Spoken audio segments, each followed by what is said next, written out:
जन्म कुंडली में किसी भी एक भाव का दूसरे भाव से संबंध बनता ही बनता है।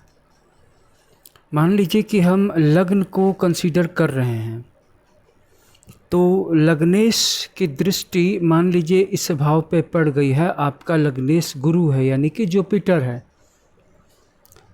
या लग्न भाव का स्वामी होकर के जुपिटर सीधा 5वें भाव में आकर के बैठ गया है।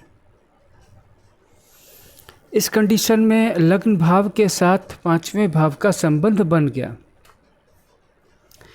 तो एक जन्म कुंडली में किसी भी भाव का दूसरे भाव के साथ जो रिलेशन होता है, और फिर उस दूसरे भाव का, यानी कि यहाँ पे ये भाव 1 है और यहाँ पे ये भाव 2 है, तो भाव 1 का भाव 2 के साथ बना। अब मान लीजिए कि पंचम स्थान का स्वामी यहाँ पे आके बैठ गया है।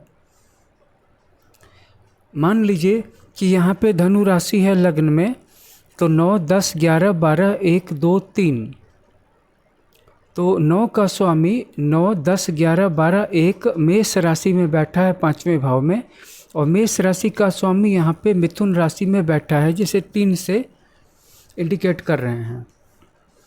अब ये तीनों भाव आपस में रिलेशन में आ गए। इसमें पहला लग्न था, दूसरा त्रिकोण था और तीसरा केंद्र था। अब यदि इनमें से एक भाव अशुभ हो जाए, जैसे कि लग्न का स्वामी डायरेक्ट अष्टम में आके बैठ जाए और अष्टम का स्वामी फिर दशम में आके बैठ जाए, तो यहाँ पे दो शुभ भावों के बीच में एक अशुभ भाव पकड़ में आ रहा है। यहीं पे चीज़ें पेचीदी हो जाती हैं और व्यक्ति को ऐसा फील होता है कि उसके काम बनते बनते बिगड़ जाते हैं। जब दो शुभ भावों की एनर्जी कनेक्टेड होती है, जैसे कि लग्न की पंचम से और पंचम की सप्तम से, तो वहाँ पे चारों तरफ से काम बनने की परिस्थितियाँ बन रही थी।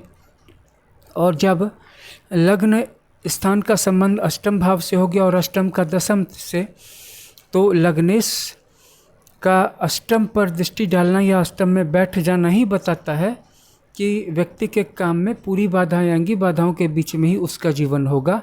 फिर एक दशम भाव शुभ भी आ जाता है, तो दो शुभ भावों के बीच में एक अशुभ भाव का होना ये बताता है कि काम बिगड़ेंगे लेकिन फिर बाद में बन जाएंगे। तो ऐसे ही जन्म कुंडली का विश्लेषण किया जाता है। अगर आप अपनी पूरी जन्म कुंडली का ऐसे ही अच्छी क्वालिटी वाला विश्लेषण करवाना चाहते हैं, तो आज ही हमारे व्हाट्सएप नंबर पर संपर्क करें, अपनी बर्थ डिटेल सेंड करें, जो कि डिस्क्रिप्शन में भी दिया हुआ है और हर एक शॉर्ट्स पर भी।